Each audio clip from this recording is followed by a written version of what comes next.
रूस ने एटमी हमला करने वाली ओरेशनिक मिसाइल को बेलारूस में तैनात करना शुरू कर दिया है। इससे पूरे यूरोप में हड़कंप मच गया है। उधर यूक्रेन और रूस के बीच शांति वार्ता को लेकर सस्पेंस बढ़ता जा रहा है। रूस ने दूसरे राउंड की बैठक की तारीख 2 जून तय कर दी है, लेकिन इस बात की जानकारी ट्रंप को भी नहीं है। वहीं जर्मन चांसलर से जेलेंस्की को खुश करने वाला बहुत बड़ा एक फैसला सामने आया है।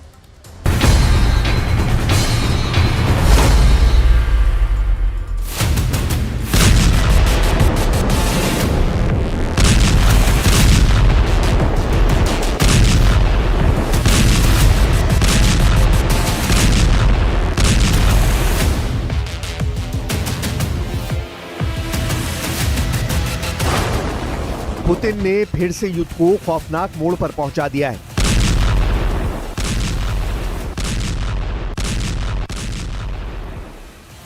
तबाही दिन ब दिन बढ़ती जा रही है। जिन हथियारों को गोदाम में रख दिया गया था, वो फिर वॉर जोन में लाए जा रहे हैं।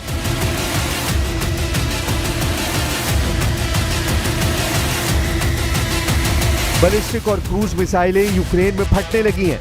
मिसाइलों की आग से यूक्रेन जलने लगा है।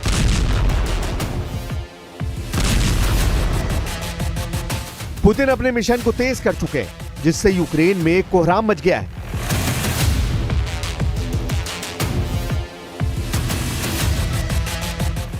ड्रोन हमलों से रूस ने यूक्रेन के सूमे को दहला दिया है।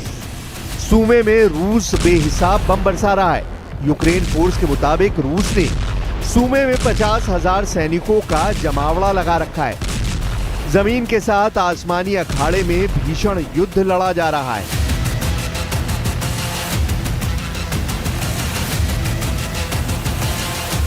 यूक्रेन ने भी पलटवार तेज करते हुए रूस में घुसकर अंधाधुंध ड्रोन की बौछार शुरू कर दी है। रूसी रक्षा मंत्रालय ने दावा किया है कि 28 मई से 29 मई की सुबह यूक्रेन के 48 ड्रोन मार गिराए गए हैं।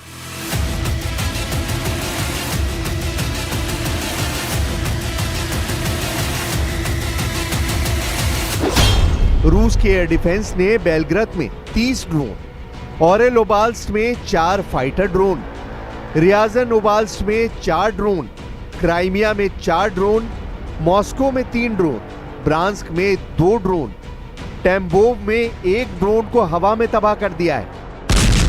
29 मई की सुबह यूक्रेन के ड्रोन हमलों से मॉस्को में जोरदार धमाके सुनाई दिए।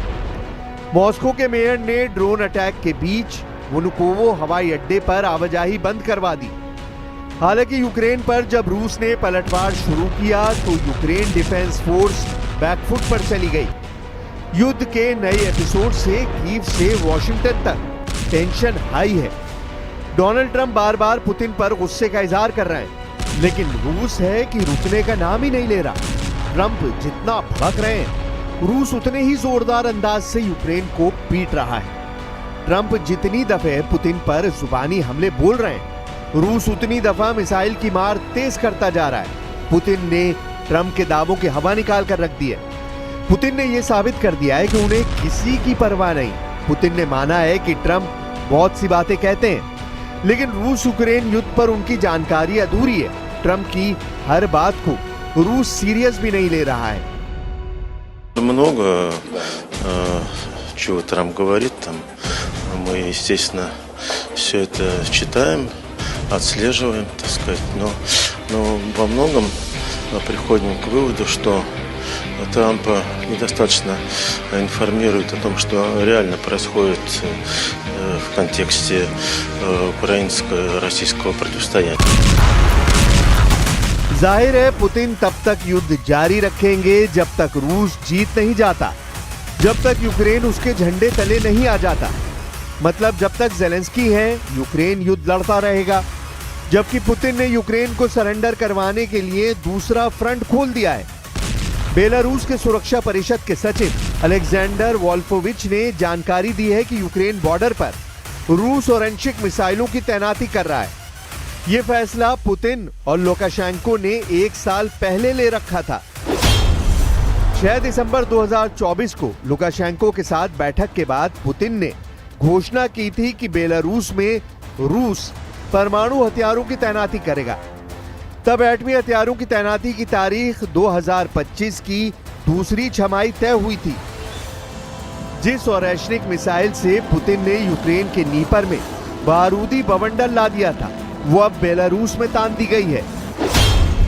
रूस ने 21 नवंबर 2024 को पहली बार युद्ध में ओरेशनिक मिसाइलों के धमाके नीपर में किए थे।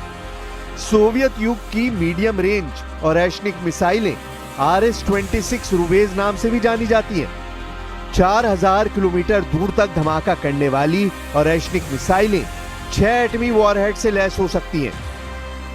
बेलारूस के सन की तानाशाह कहे जाने वाले लुकाशेंको के हाथ एटमी मिसाइल लगने से यूरोप और अमेरिका दहशत में आ गए हैं। इस बीच जेलेंस्की ने जर्मन चांसलर से मुलाकात कर पुतिन को तगड़ा जवाब दिया है। बर्लिन में जेलेंस्की का जोरदार स्वागत किया गया। नए जर्मन चांसलर ने गर्मजोशी के साथ जेलेंस्की का ग्रैंड वेलकम किया। साथ ही यूक्रेन को रूस को टक्कर देने के लिए बड़े ऐलान किए। जर्मन चांसलर फ्रेडरिक मर्ज ने यूक्रेन को लंबी दूरी की मिसाइल देने का वादा कर दिया है। जर्मन चांसलर ने लंबी दूरी तक मार करने वाली मिसाइल से रूस में कहीं भी हमले की इजाजत भी दे दी है। पश्चिमी मीडिया रिपोर्ट्स के मुताबिक जर्मनी यूक्रेन को टॉरस मिसाइल दे सकता है, जिससे जुड़ा सवाल भी चांसलर से पूछा गया। हालांकि उन्होंने मिसाइल का नाम नहीं बताया, लेकिन जर्मनी के जिस मिसाइल से यूक्रेन रूस की सेना को दहला सकता है वो टॉरस ही हो सकती है। टॉरस लंबी दूरी तक हमला करने वाली मिसाइल है। ये 500 किलोमीटर की दूरी तय कर सकती है। टॉरस मिसाइल स्टेल्थ तकनीक से लैस है। ये तकनीक युद्ध में रडार से मिसाइल को बचाती है। रडार की नजर और पकड़ से बचकर मिसाइल भीषण तबाही मचाती है। Wir werden deshalb den Druck auf Russland weiter erhöhen. Wir tun das, um die Kriegsmaschine Moskaus zu schwächen. Wir tun es aber auch, um den Weg für Verhandlungen zu öffnen. German chancellor के नए दाव से रूस भड़क गया है। रूस के विदेश मंत्री ने जर्मनी के कदम को पूरे यूरोप के लिए खतरनाक बताया है। सर्गेई लावरोव ने ऐलान किया है कि जर्मन चांसलर अंतहीन युद्ध की तरफ बढ़ रहे हैं। Я правильно понял то, что я читал. Мерц сказал на пресс-конференции, что он имел в виду с самого начала именно финансирование производства любой дальности ракет на Украине. А речи, значит, о поставках германских ракет якобы не идет. Надо проверять. И то, и другое. Нагнетание напряженности, поддержка войны. एक तरफ रूस और यूक्रेन युद्ध जीतने के हथियार जुटा रहे हैं, नए नए सहयोगी बना रहे हैं। दूसरी तरफ दोनों पक्ष सीन से ट्रंप को किनारे करने का सिग्नल भी दे रहे हैं। यूक्रेन पहले दिन से ट्रंप की कूटनीति के खिलाफ था।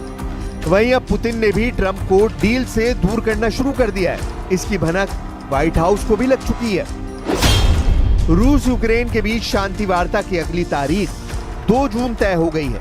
2 जून को तुर्की के इस्तांबुल में रूस यूक्रेन फिर मिलेंगे, मगर अमेरिका के राष्ट्रपति डोनाल्ड ट्रंप को इस बैठक के बारे में पता ही नहीं चल पाया, जबकि ट्रंप ने ख्वाहिश जताई थी कि वो आगामी बैठक में शामिल हो सकते हैं। समझौते के लिए हुई पिछली बैठक में जेलेंस्की मौजूद थे, लेकिन पुतिन नहीं पहुंचे। तब ट्रंप ने कहा था कि पुतिन इसलिए बैठक में नहीं शामिल हुए कि ट्रंप वहां नहीं थे। ट्रंप रूस यूक्रेन समझौते का क्रेडिट लेने का कोई भी मौका हाथ से जाने नहीं देना चाहते। हालांकि पुतिन के रहते ये मुमकिन नहीं लग रहा।